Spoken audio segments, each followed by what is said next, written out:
오늘 말씀 제목은 가정은 마음의 정원과 같다. 우리 한번 따라해 볼까요? 가정은 마음의 정원과 같다.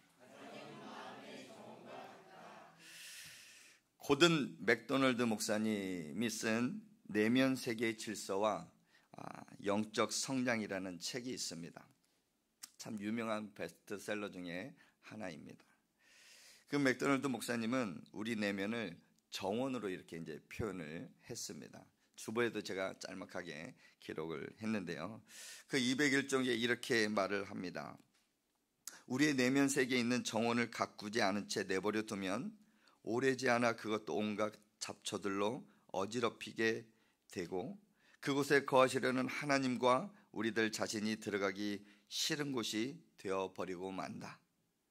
너무 오래 무시해버리게 되면 그것은 정원이라기보다는 쓰레기 버리는 곳이 되는 것이다 라고 그 맥도날드 목사님이 말씀을 하셨어요. 참 그런 것 같습니다. 여러분, 방을 청소하다 보면 시간이 지나면 어느새 그 방에 먼지가 수북하게 이렇게 쌓이는 것을 보게 될 겁니다. 어지럽히지도 않았습니다. 그러나 그 먼지가 어디에서 날아왔는지는 잘 모르겠지만 걸레질을 하게 되면은 그 걸레가 흰 걸레가 거무스럽게 이제 먼지가 이게 묻어나는 것을 보게 됩니다. 들에 밭에 곡식도 심어 놨습니다. 그러나 우리가 분명 잡초는 심지는 않습니다. 그러나 어느새 잡초가 그 사이사이에서 자라게 됩니다. 잡초를 뽑고 나면 그 식물들이 어느새 그 무럭무럭 이렇게 자라는 것을 우리는 그 밭에, 그래 꽃에, 정원에서 많이 볼 수 있습니다. 정원에 화초를 심어놨습니다. 예쁜 꽃이 피기 시작합니다. 그러나 그 사이사이에 잡초도 자라나고 있습니다. 그래서 마음의 정원도 우리의 가정도 이 정원과 똑같다라는 것을 말씀드리고 싶습니다. 우리 가정, 그리고 마음, 그리고 정원, 이 공통점 하나가 있습니다. 그 공통점이 무엇일까요? 가정도, 마음도, 정원도 다 가꾸어야 아름답게 된다는 사실이죠. 여러분의 가정, 여러분의 마음의 정원은 현재 어떻습니까? 잡초가 무성합니까?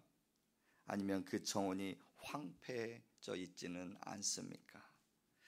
마음의 엉겅퀴가 자라고 쓸데없는 잡초가 자라고 있지는 않은지 오늘 말씀에 통해 우리의 마음과 우리의 가정을 한번 생각해 보면서 말씀에 비춰보고 말씀대로 행할 수 있는 그 은혜가 저와 여러분의 삶 가운데 있기를 주님 이름으로 축복합니다. 오늘 말씀 잠언 4장 23절 우리 한번 같이 읽겠습니다. 시작. 무릇 지킬 만한 것보다 더욱 내 마음을 지키라. 생명의 근원이 이에서 남이니라. 아멘. 생명의 근원, 생명이 어디서부터 시작되는가? 생명의 근원은 오늘 말씀해 보니까 이에서 남이니라. 이가 무엇일까요? 굵은 글씨로 되어 있죠. 그게 마음이다라는 거예요. 생명의 근원이 마음이다. 정말 마음 지키는 것, 마음이 정말 중요하다는 것을 오늘 성경은 말씀하고 있습니다. 조금 더 구체적으로 말씀드리면 마음을 지키는 것, 마음을 가꾸는 그것이 정말 중요하다는 것을 말씀해 주고 있어요.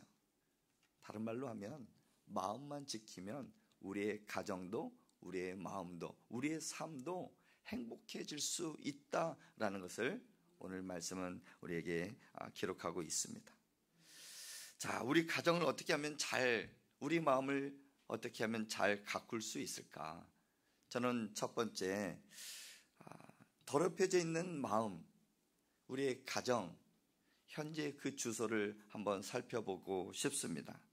더럽혀져 있는 것들이 무엇일까? 무엇으로 내 마음이 더럽혀져 있고 무엇으로 우리 가정이 어두워져 있을까? 한번 고민해 보고 싶습니다. 마음의 정원을 더럽히는 것 여러 가지가 있을 것인데 한마디로 정말 전체 큰 의미로 보면은 죄라는 것이 우리의 마음과 우리의 가정을 더럽히고 있다는 사실이죠.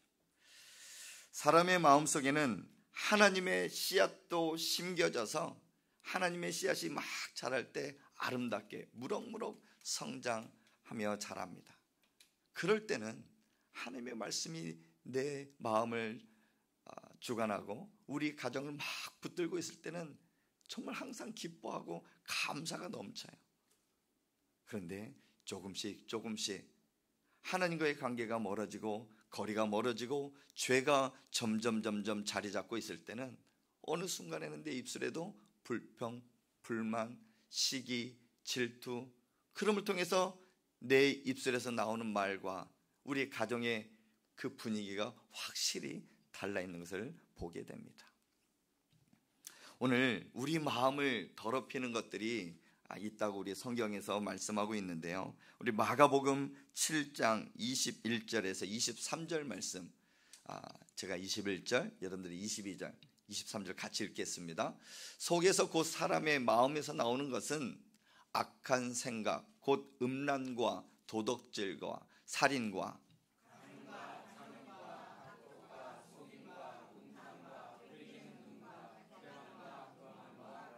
23절, 이 모든 악한 것이 다 속에서 나와서 사람을 더럽게 하느니라. 아멘. 한마디로 죄가 우리의 마음을, 우리의 가정을 더럽게 만든다라는 것이에요. 우리 한번 여러분이 지금까지 다녀봤던 아름다운 정원을 머릿속에 한번 그려봅시다. 저는 지금도 생각나는 아름다운 정원은 에버랜드입니다.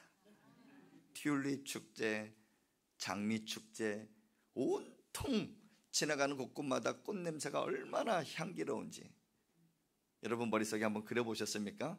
저 따라오지 마시고 에버랜드 오시지 마시고 숲의 정원에 가셔도 되고 화담숲에 가셔도 되고, 아니면 정말 내가 아름답게 그 생각나는 정원은 우리 집 앞에 있는 정원이다 생각해 보면은 머릿속에 그 꽃이 아마 생각날 거예요. 여러분 머릿속에 그 꽃이 기억나시죠? 그런데 그 밑에 잡초가 자라는 것도 한번 보십시오. 그 잡초, 그냥 어떤 분들은 그 잡초 보이기만 하면 그냥 막 뽑아내는 분들이 있고, 그래 내일 뽑지 뭐. 근데 내일 뽑으려고 그러니까는 어제 봤던 잡초가 이만큼 자라있는 것을 보게 될 것입니다. 마음의 정원에는 죄에 대하여 배우지 않았는데도 불구하고 죄의 씨앗이 자라면서 하루하루 미루다 보면 내가 그 죄를 뽑아내야지, 내가 기도하고 회개함을 통해서 그 죄를 없애야지. 근데 일주일이 지나요. 2주일이 지나고 한 달이 지나고 아직까지 우리 가정에 내 마음 가운데 자라나고 있는 죄의 씨앗들이 분명히 있을 것입니다. 근데 그 죄, 잡초는요 우리가 심지 않았어요. 우리는 분명히 아름다운 꽃이 자랄 수 있도록 꽃씨를 거기에다가 심어서 물을 주고 햇볕이, 그리고 어느 순간에 이렇게 확 자라서 활짝 핀 꽃이, 우리는 그 꽃에 씨앗을 심었는데 그 옆에 어느 순간에는 잡초가 자란다는 거예요. 여러분 자녀들 키우면서 자녀들이 거짓말 한 번도 안 하고 잘 자라고 있죠? 네, 웃는 표정을 보니까 저희 가정이나 여러분 가정이나 똑같은 것 같습니다. 그런데 어떤 부모도 야, 자라면서 거짓말 해야 돼, 거짓말 해야 돼, 도둑질 해야 돼, 가르쳐주는 부모는 절대 없어요. 근데 어느 순간에는 그 아이들이 순간순간 그 순간을 모면하기 위해서 거짓말을 해요. 그리고 어느 순간에는 탐심, 욕심이 나서 남의 물건을 훔치기도 해요. 근데 이것을 부모가 가르쳐준 적이 한 번도 없고 그의 씨앗을 한 번도 심은 적은 없습니다. 근데 우리 마음 가운데, 우리 삶 가운데 그런 것들이 자라나고 있어요. 왜 그럴까요? 우리 안에는 태어날 때부터 가지고 태어나는 죄성이 우리 안에 있기 때문에 그렇습니다. 우리 안에 죄성이 있기 때문에 아름다운 꽃씨를 심고 아름다운 정원을 갖고 나감에도 불구하고 죄라는 것이 순간순간 자라고 있다는 사실이죠. 그래서 우리는 늘 우리의 마음과 우리의 가정을 잘 가꾸어야 된다는 사실입니다. 그냥 내버려 두면 우리 주부들이 하루하루 집안일을 하지 않고 청소하지 않고 일주일, 한 달 지나게 되면 여러분의 가정은 어떻게 될까요? 누구는 그러더라고요. 우리 남자 아들 이렇게 방에 다 들어갔더니 이것저것 막 싸질 것들은 싸지고 여기가 쓰레기장인지 돼지우리 장인지 모를 정도로 그렇게 한순간에 이렇게 막 더미로 이렇게 막 쌓여 있는 것을 보게 될 겁니다. 그리고 우리 마음도 우리 가정도 매일매일 청소하고 가꿔야 우리의 마음과 우리 가정은 깨끗하게 할 수가 있습니다. 어떻게 하면 그러면 깨끗하게 할 수 있을까요? 그 마음을 어떻게 하면 우리 가정을 깨끗하게 할 수 있을까요? 더러워진 마음의 정원을 깨끗하게 하는 길은 내 마음에 하나님을 두는 것입니다. 따라해 봅시다. 하나님을 두는 것이다. 자, 우리 여러분의 두 손을 가슴에다가 두면서 내 마음에 하나님을 두는 것이다. 여러분 마음 가운데 하나님이 중심 잡고 가장 우선순위에 그 하나님이 있다고 하면 여러분의 마음은, 여러분의 가정은 행복하고 깨끗하게 될 줄 믿습니다. 히브리서 10장 22절에 이런 말씀이 있습니다. 우리가 마음의 뿌림을 받아 양심의 악을 깨닫고 몸을 맑은 물로 씻었으니 참 마음과 온전한 믿음으로 하나님께 어떻게 하자? 나아가자. 우리의 더러워진 몸은 물로 씻으면 됩니다. 그런데 우리의 더러워진 마음은 하나님께 믿음으로 나아가는 것이에요. 하나님께 나아갈 때, 그리고 나아가서 하나님, 저 왔어요. 저의 죄를 용서해 주세요. 우리 가정의 모든 형편과 모든 더러운 것들 하나님 깨끗하게 씻어 주시옵소서. 기도할 때 우리의 마음과 가정은 우리의 정원처럼 아름답게 가꿔줄 줄 여러분 믿으시길 바랍니다. 그러면서 정말 그 하나님을 마음에 두는 것, 저는 오늘 그 마음에 두는 것이 무엇인가 실제적으로 두 가지, 오늘 말씀에서 두 가지 답을 찾고 싶습니다. 하나는 21절입니다. 자, 21절 말씀을 우리 20절 21절 말씀을 같이 읽겠습니다. 시작. 내 아들아 내 말에 주의하며 나의 이르는 것에 내 귀를 기울이라. 그것을 내 눈에서 떠나게 말며 내 마음속에 지키라. 아멘. 하나님을 마음에 두는 것, 그것은 내 마음속에 지키라. 내 마음속에 지키라. 이 말이 무엇일까요? 마음을 지키라라는 것은 23절에 말씀하고 있지만 마음속에 지키라, 마음속에 하나님을 두라, 마음속에 하나님의 말씀을 두라라는 그 말씀과 동일하다라는 것입니다. 어떤 선생님이 우리 아이들에게 이 바구니를 앞에다 넣어놓고 꽃을 여기다가 넣습니다. 그리고 질문을 합니다. 여러분, 이 바구니가 무슨 바구니일까요? 여러분은 무슨 바구니예요? 꽃바구니. 왜냐하면 바구니에 꽃이 담겨져 있으니까. 자, 이 꽃을 드러냅니다. 그리고 옆에 있던 생선을 이 바구니에다가 넣었어요. 선생님 또 묻습니다. 여러분, 이 바구니가 무슨 바구니입니까? 네, 생선 바구니. 저 이 이야기를 들으면서 참 우리 삶에 당연한 것처럼 느낄 수 있지만 참 우리에게 교훈을 주고 있다라는 생각이 들었어요. 이 바구니에 무엇을 담느냐에 따라서 바구니의 이름이 달라집니다. 여러분, 마음의 바구니에 욕심을 담으면 어떤 바구니가 될까요? 욕심바구니. 욕심바구니라는 말은 없죠. 욕심꾸러기. 마음의 바구니에 미움이 가득합니다. 그러면 어떻게 될까요? 미움꾸러기. 남을 미워하고 질투하고 살인을 저지르는 그런 사람의 바구니가 될 수도 있습니다. 반대로 마음의 바구니에 사랑이 담겨져 있습니다. 그러면 사랑 바구니가 되고, 그로 인해서 그 한 사람을 통해 선한 영향들과 사랑이 흘러갈 때 우리 공동체가 행복하게 될 수 있고 우리 가정이 행복하게 될 수 있다는 사실입니다. 마음을 아름답게 가꾸기 위해 마음속에 하나님의 말씀을 담아둘 수 있길 주님의 이름으로 축복합니다. 하나님의 말씀을 담는다는 것은 하나님 말씀에 귀를 잘 기울이는 거예요. 그리고 내가 어떻게 하면 하나님의 말씀을 이렇게 담을 수 있을까? 이 예배 시간에 담을 수 있는 방법은 아멘 하는 거예요. 말씀이 떨어질 때마다 하나님 그렇습니다, 아멘 할 때 여러분 마음 가운데 하나님의 말씀이 담겨지는 줄 여러분 믿으시길 바랍니다. 그리고 두 번째, 마음을 지키라 라고 그럽니다. 우리 읽었지만은 23절 말씀을 다시 한번 읽겠습니다. 시작. 무릇 지킬 만한 것보다 더욱 내 마음을 지키라. 생명의 근원이 이에서 남이니라. 아멘. 하나님을 내 마음에 두는 것, 첫 번째는 마음속에 지키는 것, 말씀을 담는 것.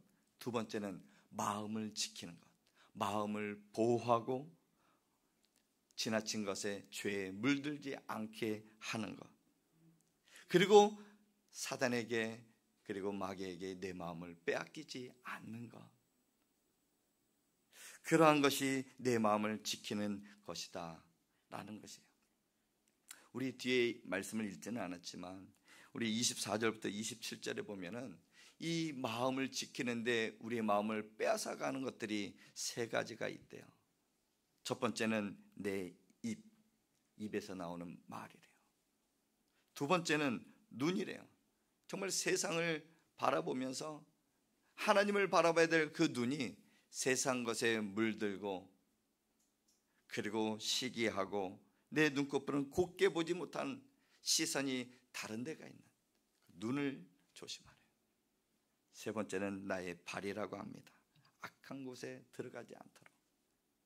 입과 눈과 이 발이 내 마음을 빼앗아 가는데, 저는 여러분 오늘 이번 한 주간 살아가면서 정말 말을 한마디 한마디 정말 잘 했으면 하는 그런 바람이 있습니다. 이 말 한마디가 우리 속담에도 천냥빚을 갚는다라고 하기도 하고, 이 말 한마디가 요즘에는 사람을 죽인대요. 내가 칼을 들지 않았음에도 불구하고 이 말 한마디, 악플, 댓글을 통해서 사람이 내가 죽이는 경우가 생긴다라는 거예요. 이 말이 얼마나 중요한가. 그래서 여러분 주보에도 나와 있지만 때문에 그리고 괄호가 이렇게 있어요. 이 괄호에 무엇이 들어갈까요?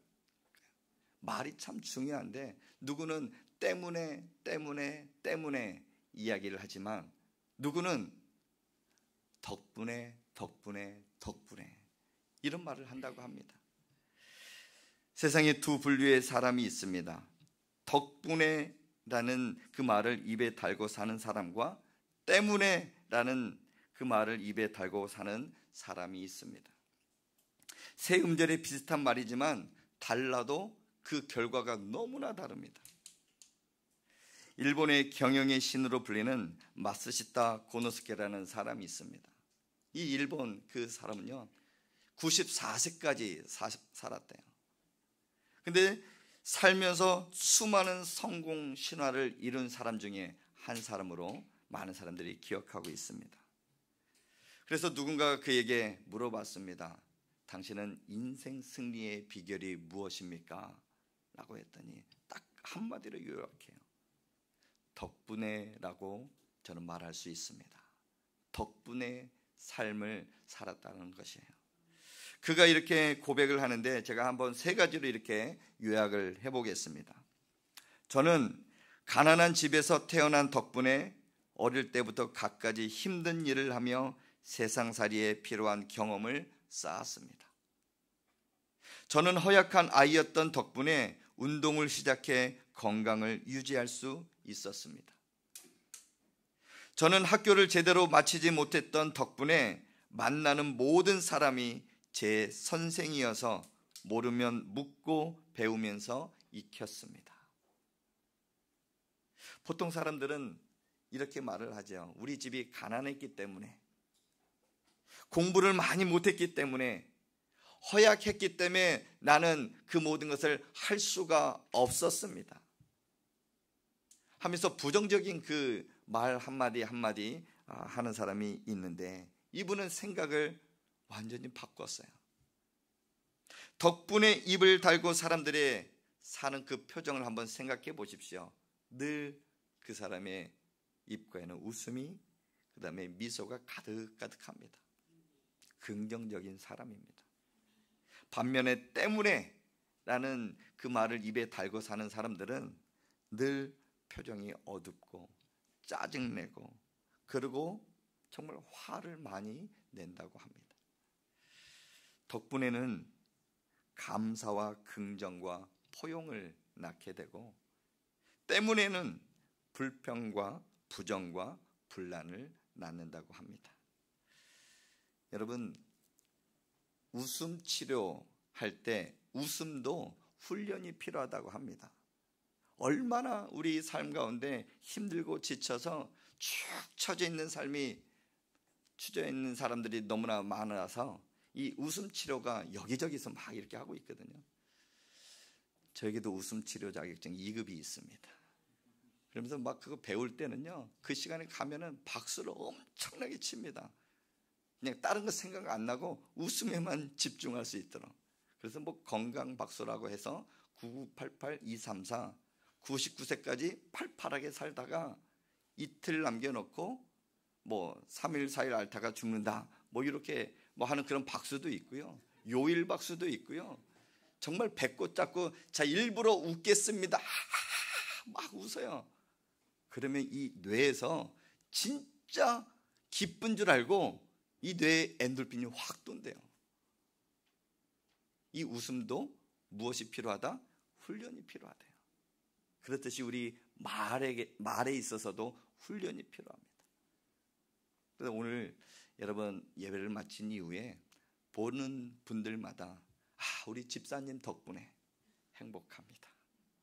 우리 성도님 때문에가 아니라 누구 때문에 힘들다 그런 게 아니라 우리 권사님 덕분에 감사합니다. 오늘도 맛있는 음식이 차려져 있을 겁니다. 한 집사님 덕분에 너무나 감사합니다. 덕분에 우리 아들 덕분에 나는 너무나 행복해. 우리 아들 때문에 짜증나 이게 아니라 덕분에 이 입술에 그 말 한마디 한마디가 붙게 되면 여러분 이번 주 가정 지난주보다 더 행복해질 줄 여러분 믿으시길 바랍니다. 그리고 말이 너무나 중요하다라는 거예요. 이 말 한마디가 누구에게는 상처가 되지만 누구는 그 말에 상처가 받아 회복되는 은혜를 경험할 수가 있습니다. 말씀을 맺습니다. 사는 성도 여러분, 우리의 가정은 마음의 정원과 똑같습니다. 정원 가운데 아름답게 만들기 위해서는 잡초를 제거하고 김매기 하듯이 때로는 너무나 심하면 갈아 엎어야 하며 가꿔야 되듯이 가정도 똑같습니다. 우리의 마음도 똑같습니다. 우리의 마음도 우리의 가정도 가꾸어야만 정말 아름답게 될 수 있다는 사실. 어떻게 하면 아름답게 가꿀 수 있을까요? 하나님, 내 삶 가운데, 내 마음 가운데 가장 우선순위를 하나님을 두는 것입니다. 그렇게 되면은 죄로 더럽혀져 있는 그 모든 삶이, 어두워져 있던 그 삶이 그 빛이 되신 그 하나님이 갈 때 어둠은 떠나게 되고 더러워진 것들은 깨끗하게 되고, 그로 인해서 하나님이 주시는 참된 기쁨과 평안이 우리 삶 가운데, 우리 마음 가운데, 우리 가정 가운데 임하게 될 줄 믿습니다. 그래 더 나아가 이번 한 주 때문에가 아니라 하나님 덕분에 감사합니다. 집사님 때문에 아니라 집사님 덕분에 감사합니다. 우리의 아들 덕분에, 우리 남편 덕분에 정말 행복합니다. 이런 고백이 여러분 삶 가운데 임하게 될 줄 믿으시길 바랍니다. 오늘이 5월 21일이래요. 5월달 가정의 달이지만 둘이 하나가 되는 부부의 날이라고 합니다. 이제 생각났어요. 우리 남편들만 이렇게 하는 것 같아요. 미리 알았었으면 선물을 준비했을 텐데 아깝다, 그렇죠? 늦지 않았습니다. 오늘 남은 시간 여러분 마음 가운데 하나님을 가장 우선순위에 둘 수 있길 바랍니다. 그리고 하나님의 말씀으로 여러분 마음을 지키시고 보호하시고 어떤 것에서 뺏기지 않는 그런 복된 삶 살아갈 수 있길 주님의 이름으로 축복합니다.